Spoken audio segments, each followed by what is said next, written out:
Super ஸ்டாருடைய வாழ்க்கை மற்றவர்களுக்கு நிலைக்கண்ணாடி.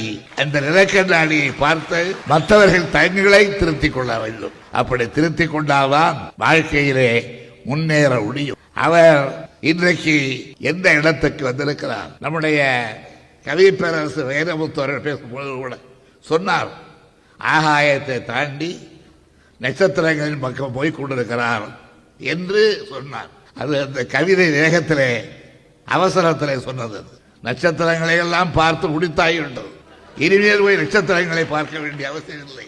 அவர் வானவெளியில் சூரியனுக்கு பக்கத்தில் சூரியனுக்கு நிகராக இன்றைக்கு அவர் இருக்கின்றார். சூரியனுக்கு பக்கத்தில் என்றால் நீங்கள் அரசியல் ரீதியாக எண்ணக்கூடாது.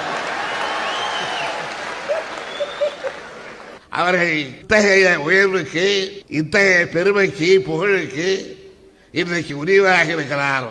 அவருடைய பெயரை சூப்பர் ஸ்டார் என்று முழுமையாக சொல்வதற்கு முன்பே முதல் எழுத்தை சொன்ன உடனேயே இந்த மண்டபம் அதில் கரகோஷம் கையொலி கிளம்புகிறது என்றால் அதற்கு அவர் ஒரு நாள் இரு நாள் பட்ட சிரமங்கள் அல்ல. அவருடைய வாழ்க்கையை நான் படித்திருக்கிறேன். அவருடைய வாழ்க்கையை நான் பின்பற்றி பார்த்திருக்கிறேன். அவருடைய வாழ்க்கையை பற்றி வந்திருக்கின்ற கதைகளை, கட்டுரைகளை, செய்திகளை எல்லாம் பல்வேறு ஏடுகளிலே நான் படித்து பார்த்தது. சில நேரங்களிலே வியப்படைந்திருக்கின்றேன், பல நேரங்களிலே மகிழ்ச்சி அடைந்திருக்கின்றேன், பல நேரங்களிலே உருகி இருக்கின்றேன். அப்படிப்பட்ட வாழ்க்கை அவருடைய வாழ்க்கை.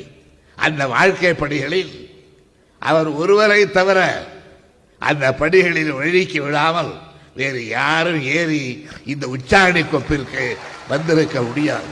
அத்தகைய சாதனையை புரிந்துதான் இன்று நம்முடைய அன்புக்கும் நம்முடைய வாழ்த்துக்கும் பாராட்டுக்கும் உரியவராக அவர் விளங்குகிறார்.